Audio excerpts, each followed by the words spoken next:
Como parte del curso Educación Financiera Providente, en esta lección voy a hablar sobre cómo podemos aprender de las crisis económicas.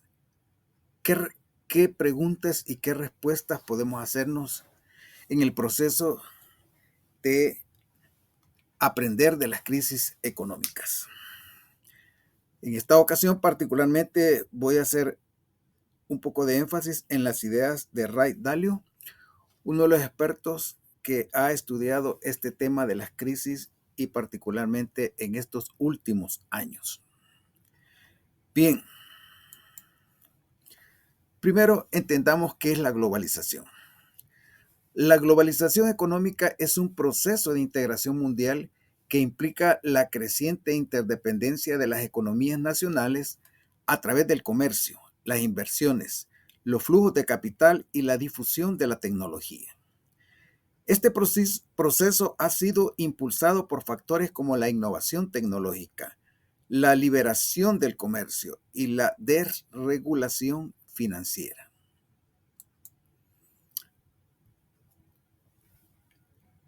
Globalizar y transformación de mercados.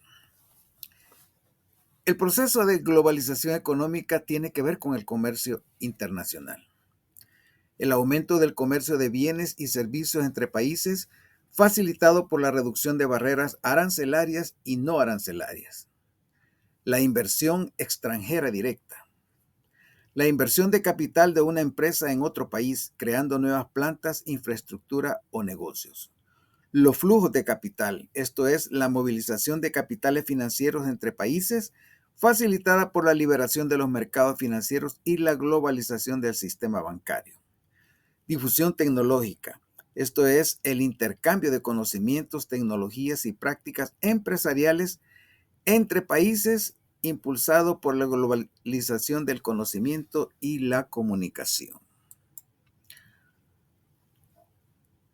La globalización como proceso que atañe a los mercados globales ha evolucionado desde la época allá de 1800 en la que se iniciaba lo que llamamos la era de la industrialización. El mundo salía de una etapa dominada por la agricultura y entraba a una nueva etapa dominada por las empresas, las fábricas, la maquinaria. Luego, en los años 900, encontramos cómo esa industrialización va abarcando más países y va extendiéndose, eh, transformando incluso la organización, la empresa. Ya en el siglo XXI, en los comienzos del siglo XXI, podemos notar cómo ese cambio de paradigma, particularmente ya por los 1980, con la caída del muro de Berlín, da lugar a esa apertura global, en la que empieza a transitar los negocios y hablamos de lo que yo le llamo la aldea global. Con la aldea global, incluso sociedades como Rusia y China empiezan a evolucionar. China, que por 40 años había estado cerrada al mundo, de repente inicia un proceso de apertura. Rusia, al igual, se fragmenta, la llamada Unión Soviética, y con todo ello el mundo está cambiando. Está cambiando, llegamos al siglo XXI, y en este siglo XXI encontramos algunos fenómenos importantes como la crisis inmobiliaria de 2007, la crisis mundial del COVID, y en el presente, la crisis generada por la administración actual de Estados Unidos, liderada por el presidente Donald Trump. La globalización tiene consecuencias positivas y negativas. Entre los beneficios podemos decir un aumento del comercio y la inversión, lo que puede conducir a un mayor crecimiento económico y desarrollo. Mayor eficiencia en la asignación de recursos, ya que los países pueden especializarse en la producción de bienes y servicios en los que tienen una ventaja comparativa. Transferencia de tecnología y conocimiento, lo que puede impulsar la innovación y la productividad. Estos son aspectos positivos, pero por el otro lado veamos las consecuencias negativas de la globalización. Mayor competencia entre las empresas, lo que puede provocar despidos o ajustes salariales. Aumento de las desigualdades económicas, ya que algunos países y sectores pueden beneficiarse más de la globalización que otros. De hecho, algunos escritores han incluso dicho que la globalización ha sido diseñada con una mentalidad ganar-perder, que va a ser buena para los grandes, pero va a debilitar y crear más crisis para los pequeños. Entonces podemos ver mayor vulnerabilidad a las crisis económicas, ya que las economías están más interconectadas y lo que le afecta a uno es más fácil que produzca el efecto dominó, afectando en general a la aldea global. ¿Quiénes se han beneficiado de la globalización? Bueno, los mercados dominantes que han utilizado las estrategias de control. Entre estos mercados dominantes, uno de los más favorecidos ha sido el caso de China. Originalmente China, allá por los 80, era un país donde el habitante promedio ganaba, póngale, 8 o 10 dólares al mes. La situación era tan difícil que las personas, incluso para no tener que gastar en casa, vivían en los alrededores de las empresas. Pero con esta apertura viene China y ofrece al mundo convertirse en la fábrica a precios extremadamente bajos en comparación con los precios que las demás empresas del mundo tenían.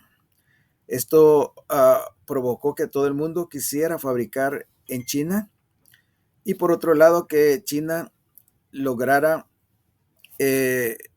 entrar en un proceso de modernización, de actualización.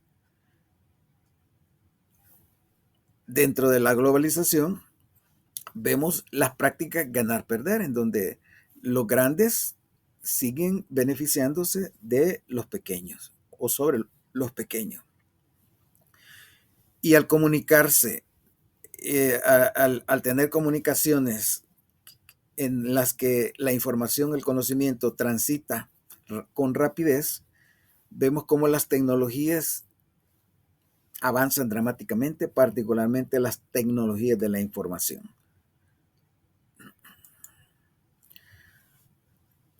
Ya entrando al siglo XXI, enfrentamos la crisis inmobiliaria del 2007 y el 2008. Recuerdo en esa crisis particularmente algunas noticias. El año 2007 llegaba a Estados Unidos y el 2008 la crisis. Al ver las noticias, particularmente me impactaron dos.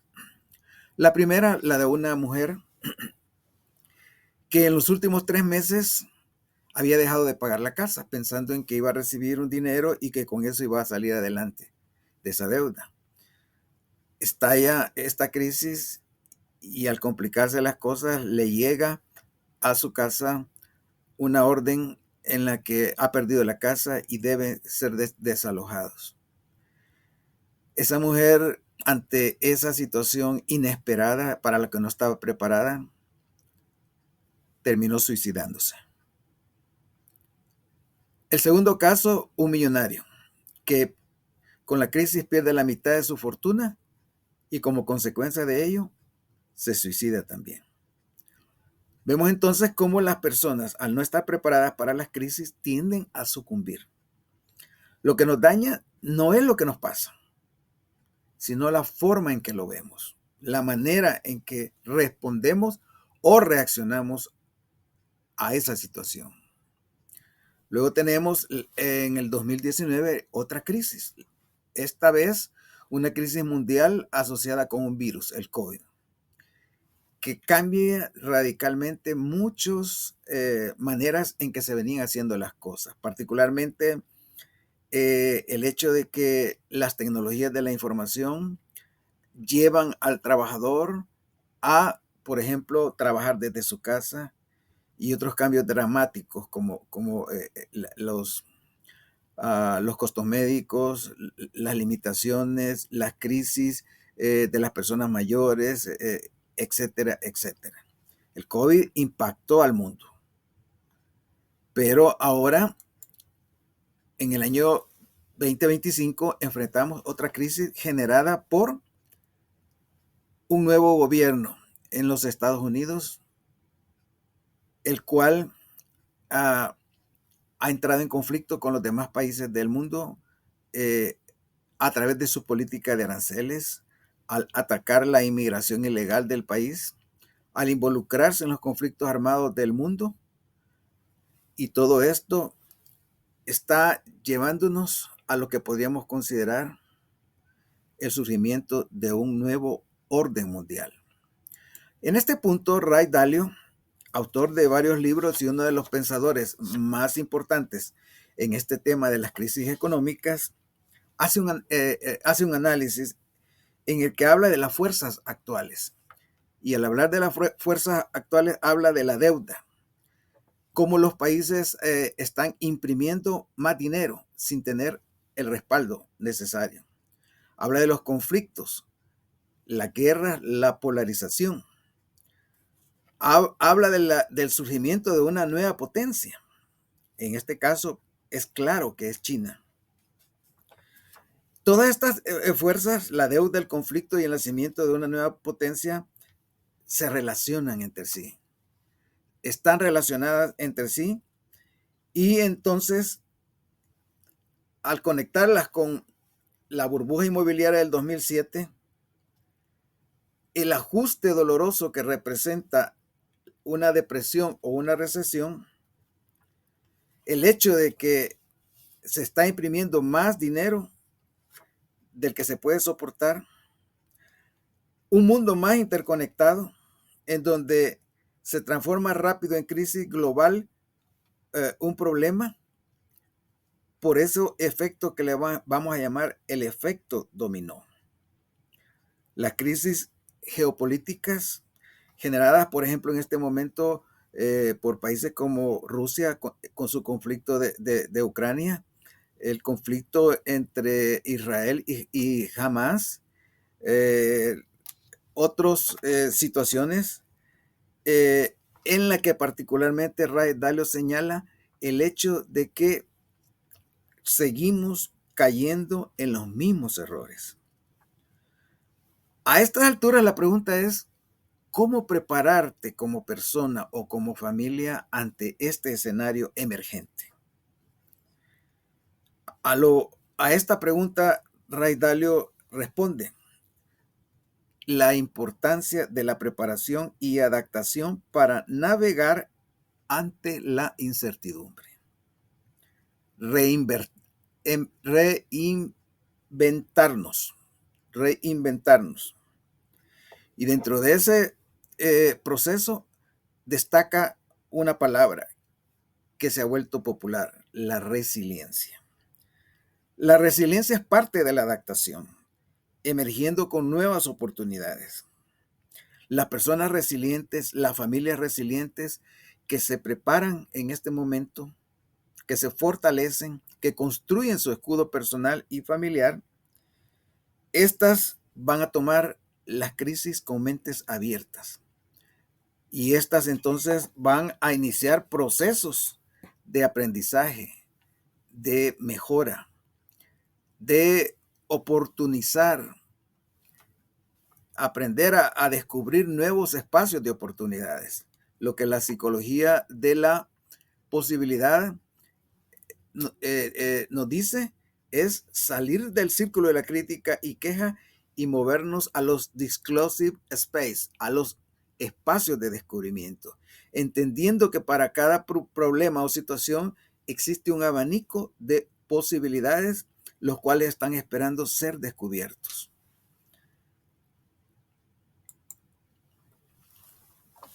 Entonces, con las ideas de Dalio, podemos reflexionar. ¿Cómo se combate una crisis económica?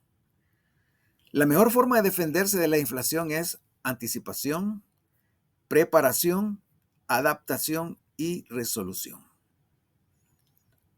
Anticipación. Aquellos capaces de prever futuros podrán elegir con acierto su presente. Preparación. La preparación requiere reaprender, responder y resolver. Adaptación. Adaptarse requiere abandono de prácticas estériles que nos mantienen en el círculo de rebote. Resolución. La resolución es un proceso continuo para actuar con el fin en mente, priorizando lo importante de manera proactiva. Es crucial analizar con una mente más abierta, analizar escenarios. 3 escenarios claves que debemos de tener siempre en mente ante las circunstancias que emergen.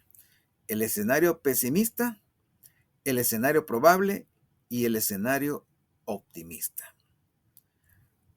Es crucial analizar por escenarios, aprender a reducir gastos, evitando gastar más de lo que ganamos. Buscar nuevas maneras de incrementar nuestros ingresos y planificar el futuro. Y otra vez, planificar el futuro en base a escenarios. La preparación precede al poder y los hechos, dice Thomas S. Monson. Vivimos en tiempos cambiantes, enfrentamos los tsunamis de la inestabilidad mundial, los movimientos de las placas tectónicas de la globalización y los huracanes de la politocracia. La amenaza de una recesión es el tema dominante de estos tiempos. Aunque una recesión se define como 2 trimestres sucesivos de crecimiento negativo del PIB, del Producto Interno Bruto, se trata esencialmente de un periodo en el que el crecimiento económico cae de forma significativa y consecuentemente las tasas de desempleo aumentan.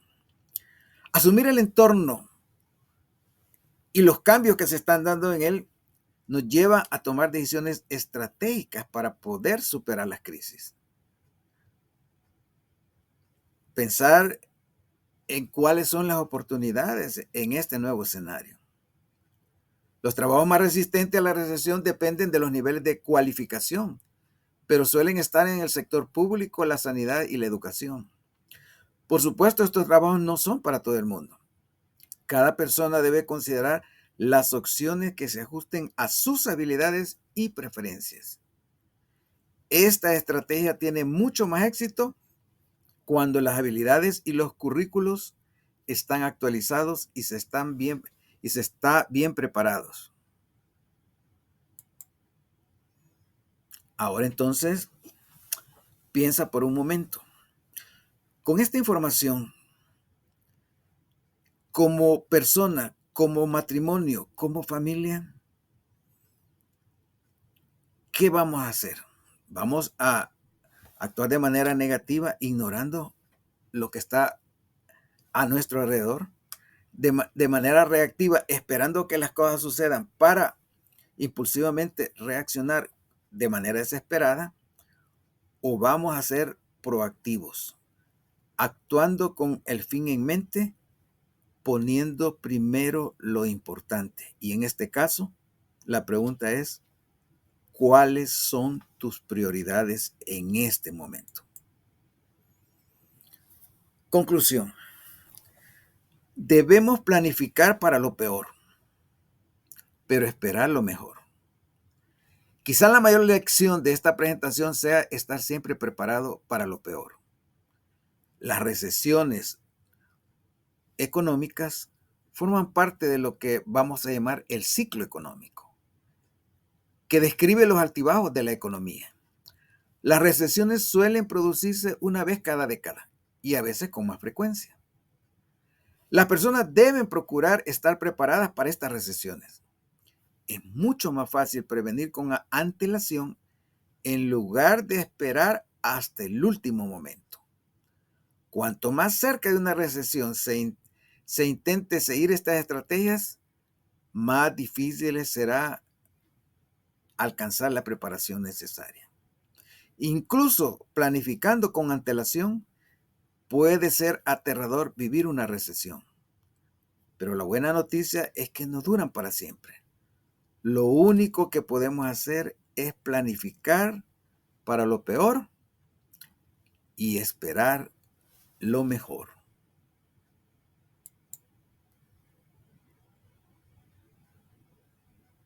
¿Qué estás pensando? Te invito a compartir este mensaje con aquellas personas que tú aprecias y consideras que necesitan hacer cambios en este asunto. Adelante.